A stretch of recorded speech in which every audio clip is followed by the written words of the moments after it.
안녕하세요 여러분. 정재원 선생님과 함께하는 문학 시간입니다. 모두들 수업을 듣느라 고생이 많죠? 여러분들의 응원에 선생님도 힘을 내봅니다. 그리고 교과서 작품 외에도 듣고 싶은 작품이 있다면 리로스쿨로 답변을 주기 바랍니다. 선생님이 중간중간에 도움이 될 만한 영상을 올리도록 하겠습니다. 자, 그럼 오늘도 문학 수업 시작합니다.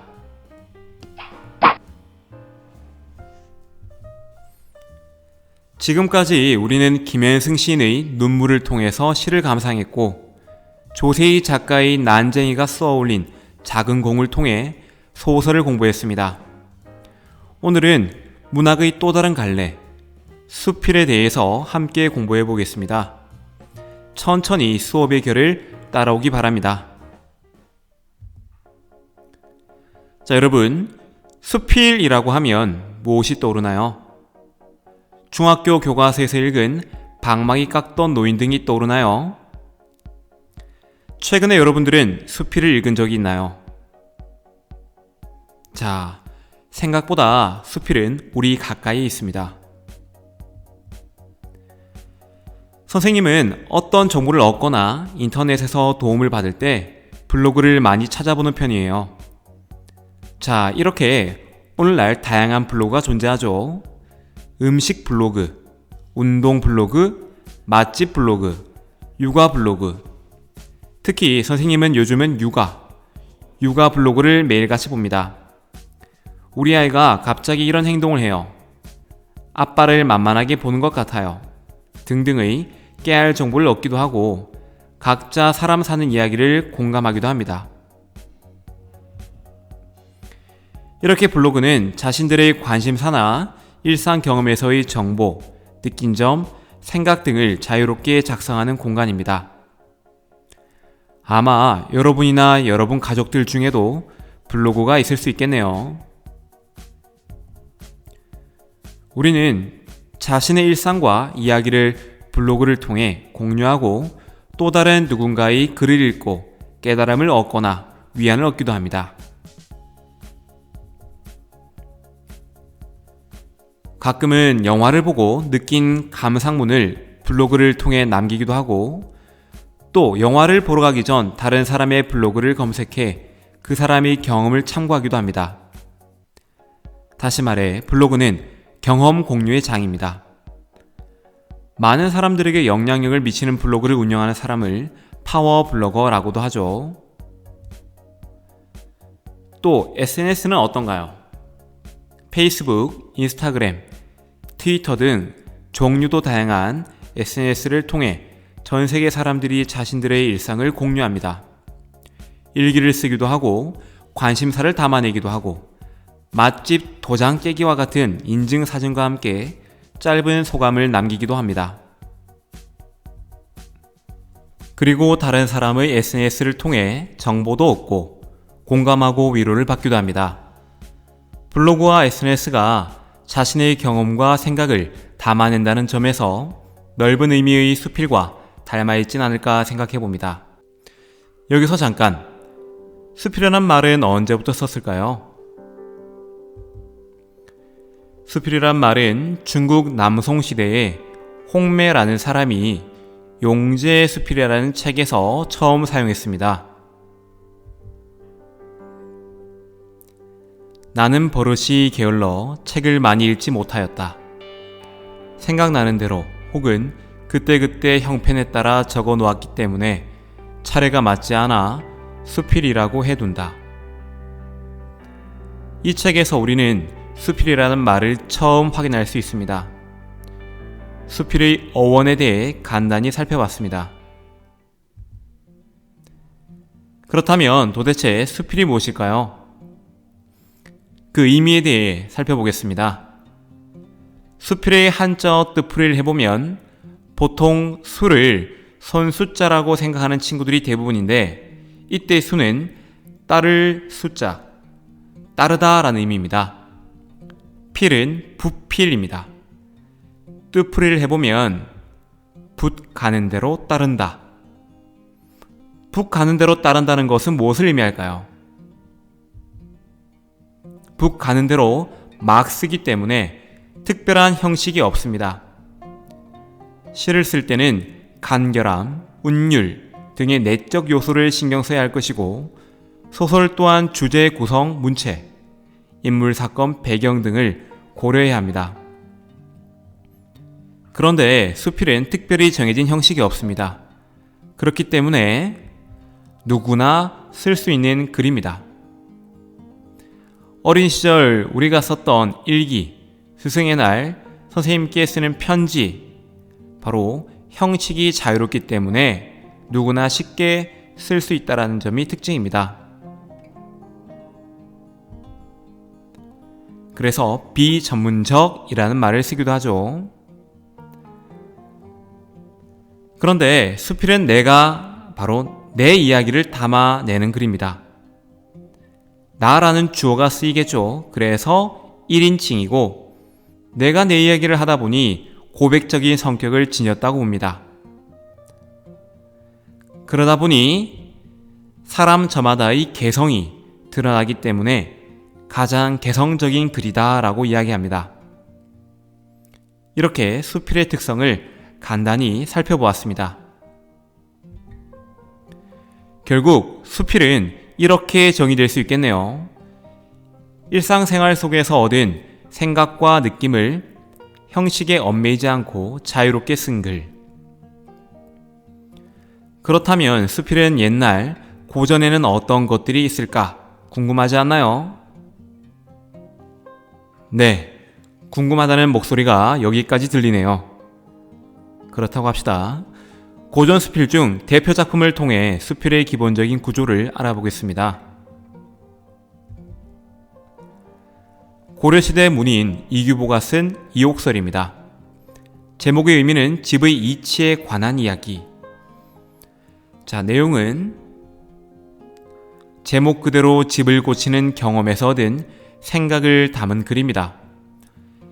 이규보가 집을 수리하는데 예전에 비가 조금 새는 걸 알았던 그곳을 제때 수리하지 않습니다. 그랬더니 나중에 2배, 3배로 큰 공사를 하게 됩니다.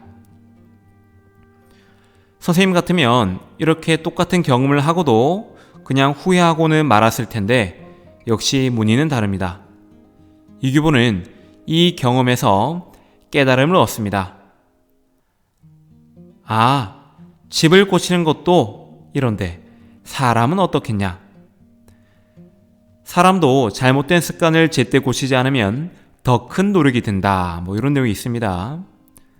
더 나아가서 나라의 정치까지 이야기합니다. 아, 나라의 좀먹는 무리들을 바로 쳐내지 않으면 더 큰 문제가 생기겠구나. 자, 이런 깨달음을 얻게 되죠. 여기에서 우리는 일반적인 수필의 구조를 확인할 수 있습니다.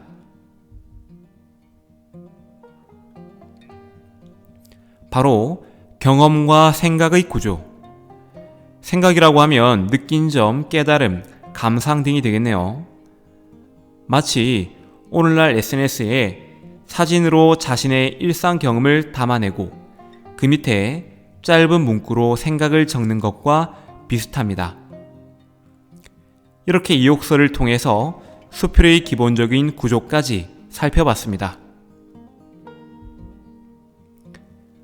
우리가 이번 단원에서 배울 작품은 윤호영 씨의 참새입니다.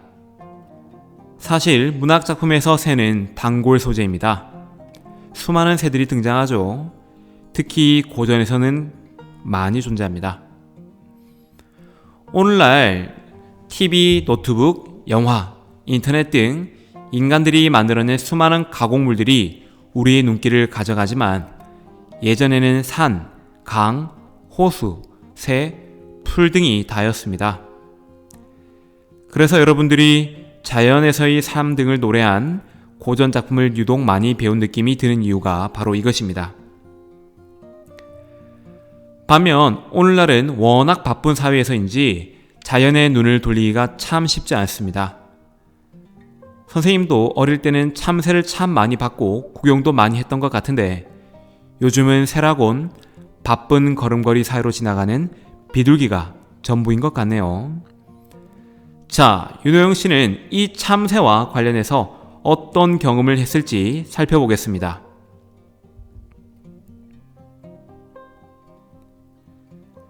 자, 그 전에 여러분들은 참새라고 하면 무엇이 떠오르나요? 예전엔 참 많이 볼 수 있던 새인데 요즘은 잘 보기 힘든 것 같습니다. 어떤 이미지인가요? 작고 귀엽고 유치원에서 참새, 짹짹 이런 것들이 자동으로 나올 만큼 친숙한 새입니다. 물론 요즘 같으면 비둘기, 구구 정도가 어울리겠네요. 자, 제목이 참새인 만큼 참새가 주는 이미지에 대해서 여러분들의 느낌을 살펴보고 작품을 읽기 바랍니다. 수필은 이렇게 시작이 되네요. 짹짹짹짹짹 참새의 조잘되는 소리. 참새의 울음소리로 시작됩니다. 벌써 아침 나절인가? 참새 소리로 아침에 눈을 뜨는 것 같습니다. 그런데 캄캄한 밤이 아닌가? 자, 환청인가요? 참새 소리도 없습니다. 이렇게 반전으로 시작이 되네요. 수필의 내용은 이 영상이 끝이 나면 천천히 한번 읽어보기 바랍니다. 그런데 이 작품을 완전히 이해하기 위해서는 뒷부분에 언급된 고전소설 구운몽에 대해서 살펴봐야 될 것 같습니다. 김만중이란 분이 쓴 작품인데 오늘날 한국형 판타지 소설 느낌이 들기도 하는 작품입니다. 이 소설은 창작 동기도 감독적인데 김만중 본인이 유배를 가기 전 소설을 좋아하는 홀어머니를 위해서 사대부임에도 한글로 손수 창작했다고 합니다. 이 작품의 줄거리를 간단히 살펴보겠습니다. 교과서 페이지 81쪽 내용입니다. 천천히 읽어보기 바랍니다.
자, 천천히 줄거리를 읽어보았나요?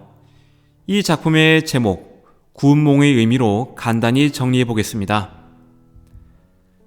자, 구는 9구 인물입니다. 성진, 즉 양소유와 팔선녀를 의미하죠. 이름의 의미만 봐도 성진은 참된 깨달음을 얻는다는 것이고 양소유는 놀고 온다라는 말입니다. 자, 다음은 운. 운은 구름 운, 주제입니다. 인생이란 구름처럼 흘러가고 사라지는 것, 실체가 없는 그런 덧없는 것, 인생이란 그런 것이다 라고 합니다. 이런 걸 인생무상이라는 글자를 쓰죠. 자, 몽은 꿈 몽자입니다. 꿈이라는 형식을 통해서 인생무상의 깨달음을 주고 있네요. 그래서 구운몽. 이렇게 정리를 해볼 수 있겠네요. 자, 이렇게 구운몽까지 살펴봤습니다. 지금부터 여러분들은 몰입을 해서 윤호용 참새를 천천히 읽고 과제를 잘 제출해 주기 바랍니다. 다음 시간 그 의미에 대해 천천히 함께 살펴보도록 하겠습니다. 오늘도 고생 많았습니다. 오늘도 파이팅입니다.